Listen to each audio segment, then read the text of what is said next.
মুখ্যমন্ত্ৰী ডাঙৰীয়া নতুন বছৰৰ শুভেচ্ছা জ্ঞাপন কৰিলো আপোনাক আৰু 5 বছৰ সম্পূৰ্ণ কৰাৰ দুৱাৰদলিত উপস্থিত হোৱাৰ বাবে অভিনন্দন জ্ঞাপন কৰিলো নিৰ্বাচনমুখী বছৰটোত নিশ্চিতভাৱে অসমৰ জনগাঁথনিৰ পৰিৱৰ্তন ডেমোগ্ৰাফিক চেঞ্জেছ এটা গুৰুত্বপূৰ্ণ ৰাজনৈতিক বিষয় হিচাপে আপোনালোকৰ দলৰ নেতাসকলে উপস্থাপন কৰিছে কিন্তু মোৰ প্ৰশ্ন দুটা মূলতঃ প্ৰথমটো হ'ল যে খিলঞ্জীয়া ইছলাম ধৰ্মাৱলম্বী লোকসকল খিলঞ্জীয়া অসমীয়া মুছলমান লোকসকল তেওঁলোকে অকমান দুখ পাব পৰাকৈও কিছু কথা হৈছে হয়তো নেতৃবৰ্গৰ পৰা হোৱা নাই অলপ ভুল বুজাবুজিৰ এটা নেৰেটিভ সৃষ্টি হৈছে প্ৰথম কথা এই বিষয়টোৰ ওপৰত আপোনাৰ পৰা এটা মন্তব্য বিচাৰিলো আৰু দ্বিতীয় কথাটো হ'ল যে যোৱা কিছুদিনৰ পৰা বাংলাদেশ আৰু পাকিস্তানৰ পৰা আনকি আমি আমাৰ যেতিয়া মিডিয়াৰ নিউজ পেজবোৰ চাওঁ তাতো এক পলিটিক্যাল আইডিঅলজিৰে পোষ্ট কিছুমান কৰে আক্ৰমণ কৰে আৰু এই বিষয়টোৱে অকমান সমগ্ৰ নিৰ্বাচনলৈকে এটা নেৰেটিভ সৃষ্টি কৰিবলৈ বা এটা বিশৃংখলতা সৃষ্টি কৰিবলৈ চেষ্টা কৰাৰ নিচিনা এটা সন্দেহ হৈছে এই সম্পৰ্কত আপোনাৰ হাতত কিবা তথ্য আছে নেকি বা প্ৰশাসনে নজৰ ৰাখিছে নেকি ধন্যবাদ কিছুমান কথাত যেনেকে খিলঞ্জীয়া মুছলমান সকলে দুখ পায় কিছুমান ক্ষেত্ৰত খিলঞ্জীয়া হিন্দু সকলেও দুখ পায় সো এনেকুৱা হ'ব নালাগে যে হিন্দু সকলৰ দুখ পোৱাটো আমি চিন্তা নকৰিম যেনেকে ধুবুৰীত যেতিয়া এটা ঈদৰ দিনাখন প্ৰায়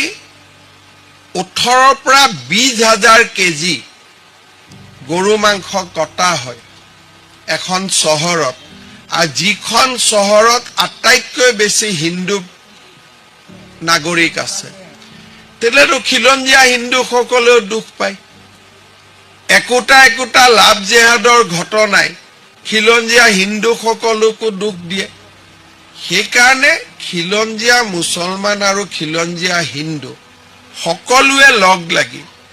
অসমখনক আমি কেনেকৈ ৰক্ষা কৰিম তাৰ বিষয়ে আলাপ আলোচনা কৰিব লাগে আৰু আমাৰ চৰকাৰে চৰকাৰ হোৱাৰ প্ৰথম অৱস্থাতে আমি কৈছো যে খিলঞ্জীয়া হিন্দু মুছলমান সকলোৰে অধিকাৰ অসমত একে সমান তাত আমি কেতিয়াও ডিসপিউট কৰা নাই কিন্তু আমি নিশ্চিতভাৱে বিচাৰো যে হিন্দু প্ৰধান অঞ্চলত গৰু মাংসৰ ভক্ষণ বন্ধ হ'ব লাগে হিন্দু প্ৰধান অঞ্চলত বা হিন্দু ছোৱালীসকলক বিভিন্ন নামেৰে লাভ জেহাদৰ যিটো আক্ৰমণৰ বলি কৰি লোৱা হয় সেয়া হ'ব নালাগে গতিকে আমি পদে পদে প্ৰতিটো দিনতে যি দুখ পাই আছো তাৰ বিষয়ে অসমত চিন্তা হোৱা উচিত আৰু খিলঞ্জীয়া মুছলমান সকলে বুজি পাব লাগিব যে খিলঞ্জীয়া হিন্দু সকলে ক'ত দুখ পাই আছে আৰু তেওঁলোকে মিয়া মুছলমান সকলৰ কিছুমানে যি অত্যাচাৰ কৰে ফেসবুক পোষ্ট লিখে কিবা লিখে যেতিয়া খিলঞ্জীয়া মুছলমান সকল সৰব হৈ উঠিব আজি যি বাংলাদেশৰ ঘটনা হৈছে বা প্ৰতিটো দিনে একোটা মিয়া মুছলমানে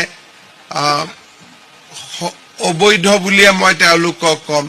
ফেসবুক কৰে ইনষ্টাগ্ৰাম কৰে ইয়াৰ কাউন্টাৰ যদি খিলঞ্জীয়া মুছলমান মানুহখিনিয়ে দিয়ে তেতিয়াহলে আমাৰ খিলঞ্জীয়া হিন্দু মানুহখিনিৰ শক্তিটো বাঢ়িব